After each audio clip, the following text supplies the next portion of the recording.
ఒక్క క్షణం ఊహించండి.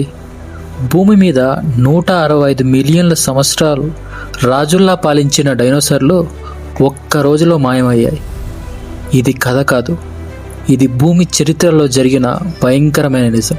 66 మిలియన్ల సంవత్సరాల క్రితం అంతరిక్ష లోతుల్లో నుండి 10 నుంచి 15 కిలోమీటర్ల వెడల్పు ఉన్న ఒక మహా రాక్షస ఆస్ట్రాయిడ్ భూమి వైపు గంటకు 70,000 కిలోమీటర్ల వేగంతో దూసుకువచ్చింది. దాని పేరే చిక్స్లాబ్ ఆస్ట్రాయిడ్. ఈ ఆస్ట్రాయిడ్ ప్రస్తుతం మెక్సికోలోని యుకాటాన్ దీపంపై భూమిని ఢీకొట్టింది. ఆ దెబ్బకు బిలియన్ల న్యూక్లియర్ బాంబ్స్ కంటే ఎక్కువ శక్తి క్రియేట్ అయింది. దీని ప్రభావంతో సునామీలు, ప్రపంచవ్యాప్తంగా అగ్నిపర్వతాలు, ఆకాశం నిండా మంటలు, భూమి ఒక నరకంలా మారిపోయింది.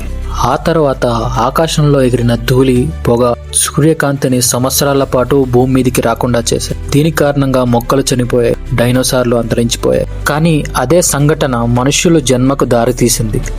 చిన్న జంతువులు బ్రతికాయి, కాలక్రమేణా మనుషులు పుట్టారు.